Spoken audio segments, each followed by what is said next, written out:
Hello friends, study with निधि में आज हम स्टार्ट कर रहे हैं अपना एनवायरनमेंट का टॉपिक। और ये हमारे इंग्लिश मीडियम स्टूडेंट्स के लिए है। हिंदी का वीडियो ऑलरेडी मैं बना चुकी हूँ। 2019 का जो मेंस देने वाले हैं ये उन स्टूडेंट्स के लिए बहुत ज़्यादा बेनिफिशियल है। 2020 के भी कुछ 3-4 टॉपिक जो हैं वो कवर होते हैं। इसमें एनवायरनमेंट के साथ साथ आपका एनर्जी वाला जो पोर्शन है वो भी कंप्लीट है। 5 वाला और 6.6 तक पूरा कंप्लीट है। टॉपिक वाइज है, टॉपिक वाइज का मतलब है कि 5.1 है, पहले उससे रिलेटेड जितने भी क्वेश्चन है वो सारे मैंने प्रोवाइड किए हैं। देन 5.1, 5.2, 5.3 से 6.6 तक पूरे कंप्लीट नोट्स हैं।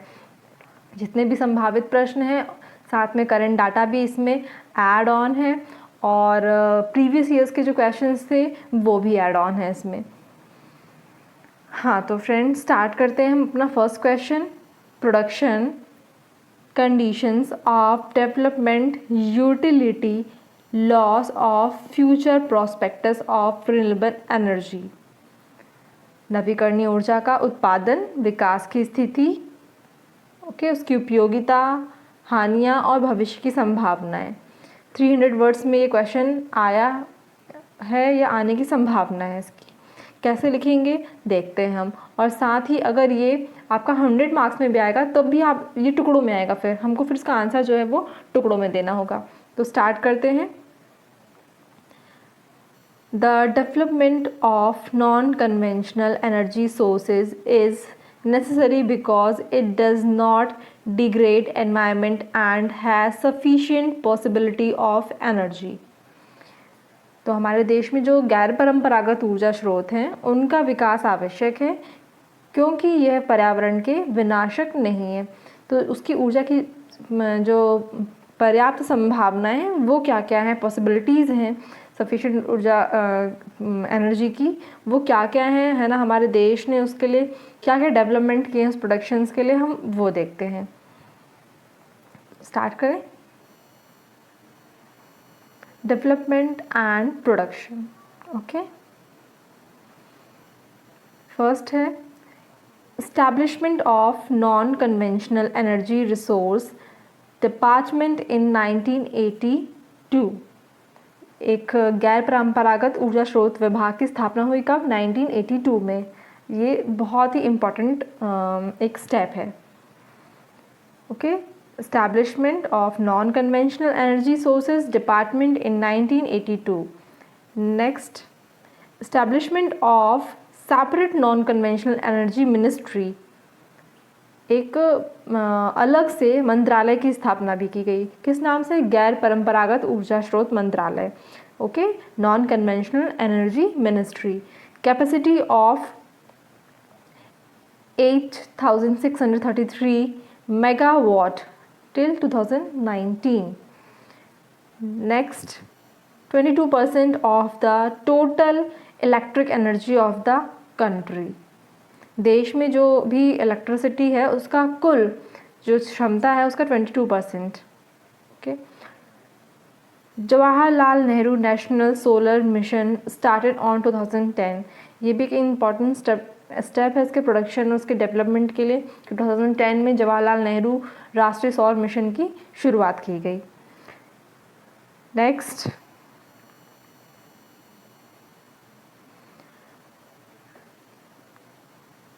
up to the end of 13th fifth year plan in 2022 target of 20,000 megawatt 20,000 megawatt electricity production in is made।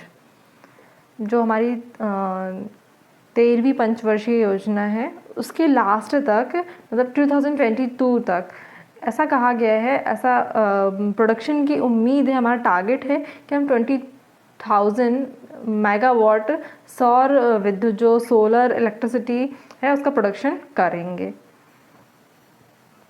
Production order of several solar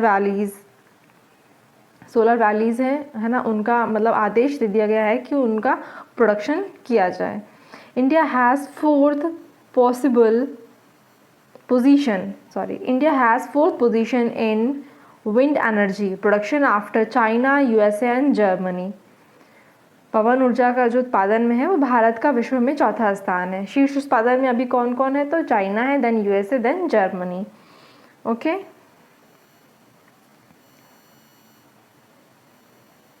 Tamil Nadu rank first in the production of wind energy.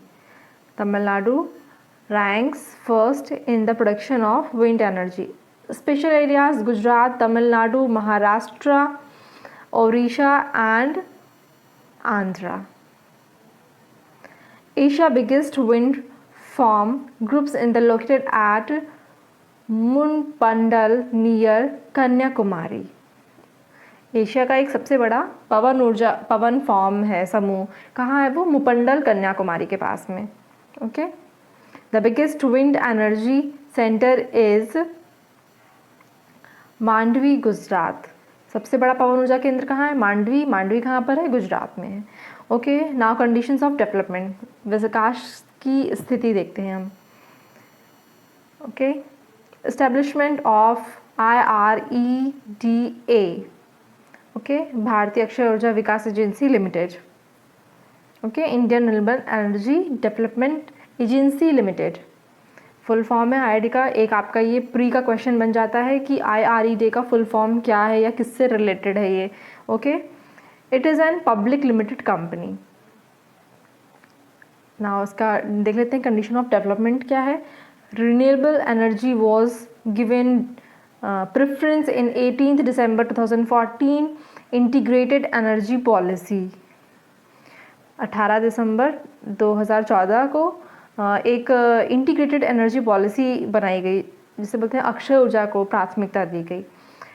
Next, to encourage solar energy by developing solar park industries and declaring solar village. सौर ऊर्जा park, आपने देखा होगा कई सारे सौर park, उद्योग, सौर ऊर्जा ग्राम घोषित किया गया है ना। इस तरह से क्या है, सौर ऊर्जा को प्रोत्साहित किया गया। अब गांव है, जैसे विलेजेस हैं, वहाँ पर इतनी कंडीशंस नहीं है कि अभी कई सारे विलेज ऐसे हैं जहाँ पे प्रॉपर लाइट का सुविधा नहीं है, ऑल टाइम 24 आवर्स नहीं है। तो वहाँ पर क्या, हम इस तरह से सौर ऊर्जा को प्रोत्साहित कर कर वहाँ पर 24 आवर्स भी हम इलेक्ट्रिसिटी प्रोवाइड कर सकते हैं। तो ये क्या है, संभावित स्थिति है कि हम वहाँ पर भी ऐसा कर सकते हैं। अगर हम बात करें अपने एमपी की, तो एमपी में क्या है, रीवा में 750 मेगावाट का सौर ऊर्जा पावर प्रोजेक्ट लगाया गया है। कहा जाता है कि ये एशिया की सबसे बड़ी सौर ऊर्जा परियोजना है। Okay, next, to encourage solar energy by developing solar parks industries and declaring solar village. Inaugurate of 750 megawatt solar project in Rewa MP, biggest in Asia. तो फ्रेंड्स आगे देखते हैं हम। provide speed to the bodations to increase the capacity of renewable energy by 2022.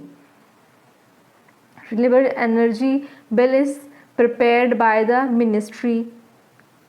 Okay, next, domestic products are given preference in Make in India program to make India solar energy.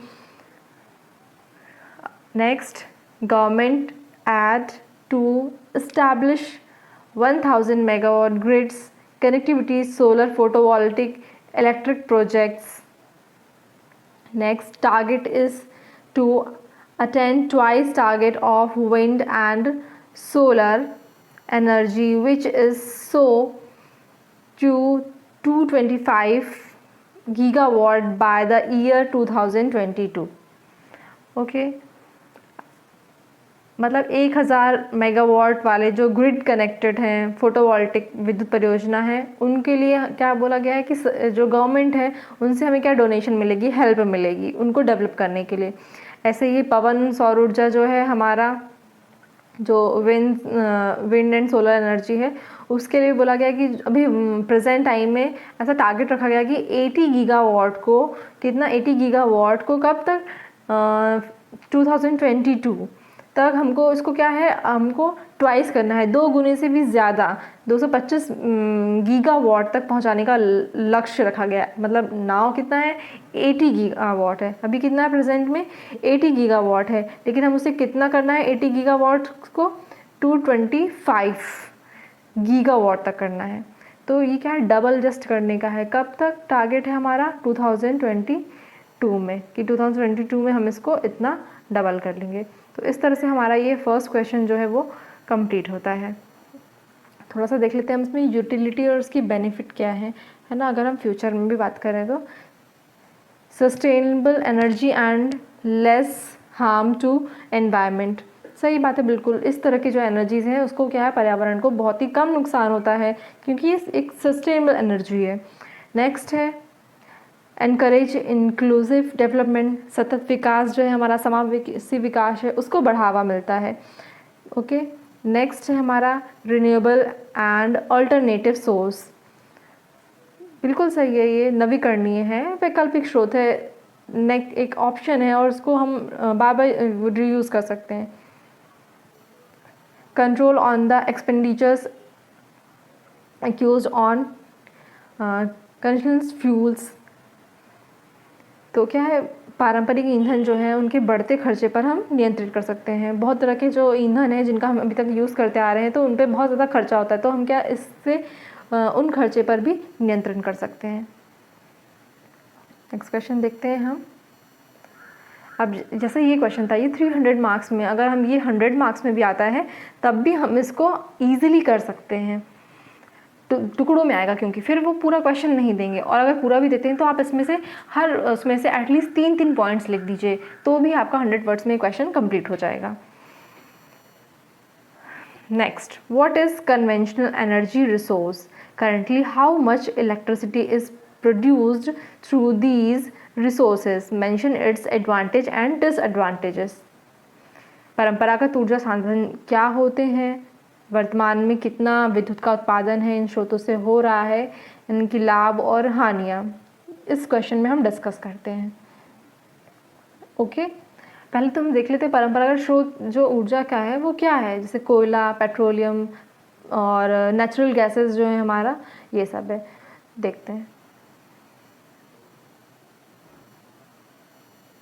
Those resources which provides energy conventionally, such as coal, petroleum, natural gases, they are destructible resource which can be used only for once. इनका क्या है, ये नाशवान स्रोत है, एक बार ही प्रयोग करना संभव है इनका। Okay, these energy resources are limited, it will end in near future. ये क्या है, भविष्य में समाप्ति होने की इनकी बिल्कुल आशंका है, और ऊर्जा का भी ये संसाधन जो है वो सीमित है, लिमिटेड है। Current resource of electricity, the current total capacity of electricity production is, ये क्या है, करंट डाटा पे बेस्ड है पूरे ये, कि कब से कब तक क्या क्या है पूरा। जैसे जनवरी 2015 का जो डाटा था उसके अकॉर्डिंग 25,800-701, तो इतना मेगावाट जो है हमारा क्या था, जनवरी 2015 में था टोटल हमारा। लेकिन अब इसमें से अगर हम बात करें कि अलग अलग सोर्सेज से क्या क्या, जैसे कन्वेंशनल सोर्स है उसका इसमें कितना परसेंट है, 85% है। थर्मल पावर लो तो 70% है, अगर हम कोल लेते हैं तो 60% है, वही हम हाइड्रो लेते हैं तो 15% है, और न्यूक्लियर लेते हैं तो 3% है। न्यूक्लियर के जो है अभी तक 21 न्यूक्लियर प्लांट हैं जो फंक्शनल हैं अभी। अब इसके बेनिफिट्स क्या है ना, या एडवांटेज, और इसके लॉस क्या है या डिसएडवांटेज क्या है हमारा, वो देख लेते हैं। Easy to use, cheap process, easy to integrate, grid system for उपयोग। देखिए क्या है इसके बेनिफिट, सबसे सरल है, सस्ता है ना, और क्या है, जो ऊर्जा के लिए ग्रिड प्रणाली अभी तक चल रही है उसको आसानी से कनेक्टिविटी कर सकते हैं हम, और एक कम्युनिटी से दूसरी कम्युनिटी तक हम इजीली इसकी रीच बढ़ा सकते हैं, है ना। तकनीकी जो और उपकरण हैं उनके ज्ञान की इसमें आवश्यकता नहीं है, मतलब जितनी ज़्यादा क्या कहते हैं तकनीक की जो ज़रूरत पड़ती है टेक्नोलॉजी की, इसमें उतनी टेक्नोलॉजी का आपको ज्ञान होना आवश्यक नहीं है ना। There is no need about so much technology. इसका लॉस क्या है, एडवांटेज क्या है इसके, देखते हैं। Probability to end in near future due to extensive use due to non-renewable sources cannot make development sustainable radiation problem from nuclear reactors।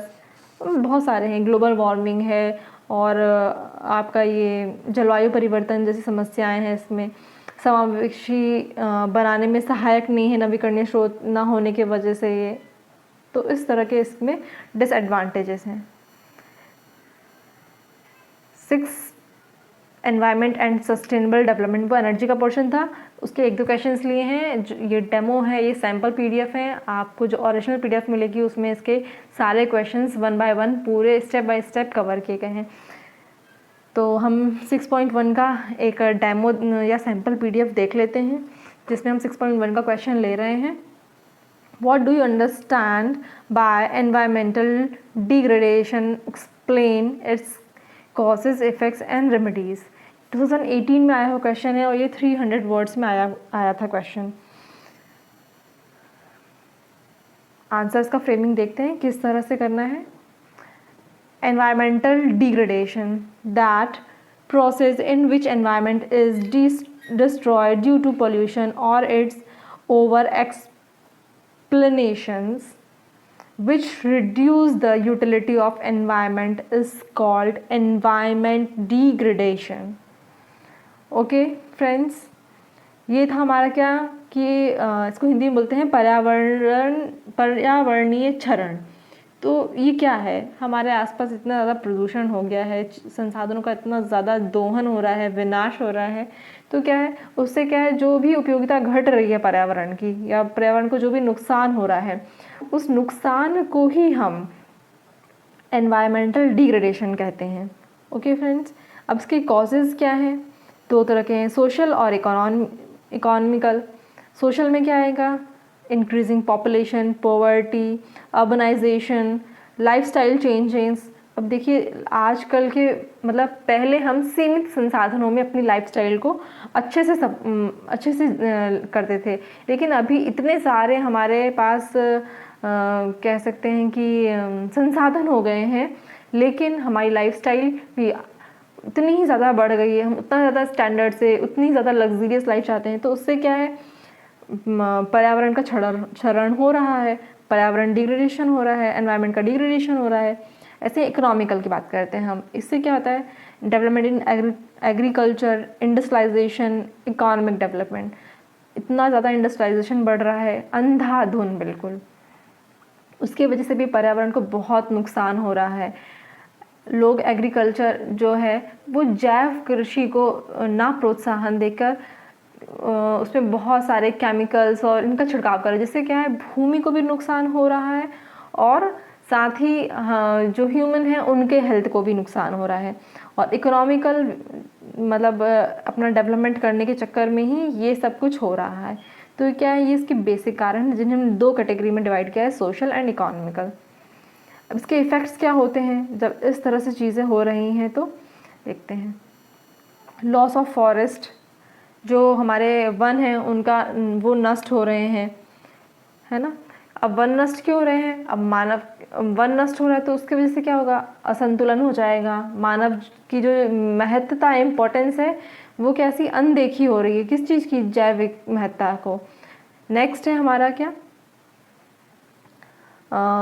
Agriculture development जो है वो भी क्या कहते हैं सही नहीं हो रहा है, अवरुद्ध हो रहा है वो भी विकास उसका। अब ये कैसे हो रहा है, भूमि प्रदूषण हो रहा है, हम फर्टिलाइज़र्स यूज़ कर रहे हैं, विषैले रसायन केमिकल्स यूज़ कर रहे हैं। अब जब हम वो फ्रूट्स वेजिटेबल्स हम लेते हैं तो हमारा हेल्थ जो है वो भी नुकसान करता है।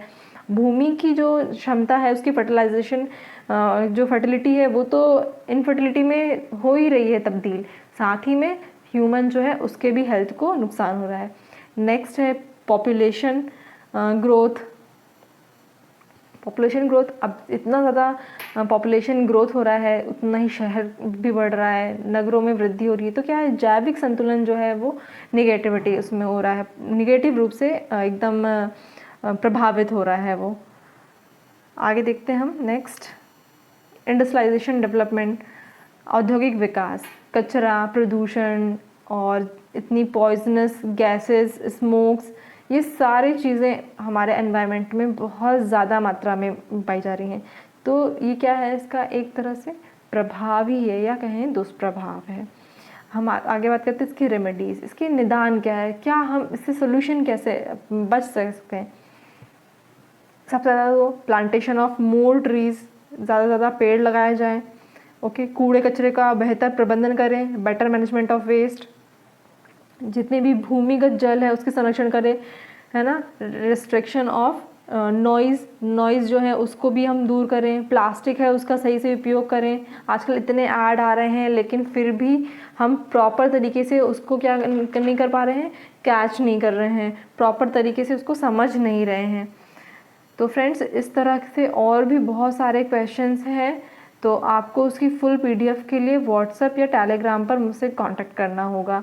बाकी जो भी मेरे वीडियोस को फर्स्ट टाइम देख रहे हैं मैं उनके लिए बता दूं, अपने व्यूअर्स के लिए, कि हमारा जो YouTube चैनल है इसमें प्री, मेंस और बाकी अदर एग्ज़ाम से रिलेटेड कंटेंट अवेलेबल है। और जो MPPSC का प्रिपरेशन कर रहे हैं, 2019 का मेंस देने वाले हैं, उनके लिए भी बेहतर तरीके से अपडेटेड और करंट के साथ नोट्स हैं, बिल्कुल सेलेक्टेड ही क्वेश्चंस आंसर हैं जो आपको बहुत ज़्यादा देखिए PSC का एक रूल है, आपको बहुत ज़्यादा भी नहीं पढ़ना है, बहुत कम भी नहीं पढ़ना है, इतना सफिशिएंट पढ़िए आप कि आपका सिलेक्शन जो है वो हो जाए। अब इतने सारे नोट्स मार्केट में उपलब्ध हैं, फिर आप यही नोट्स और इस तरह के चैनल्स, मोटिवेशन बहुत सारे YouTube चैनल्स हैं, ये आप लोग ज़्यादा प्रेफर कर रहे हैं। क्यों?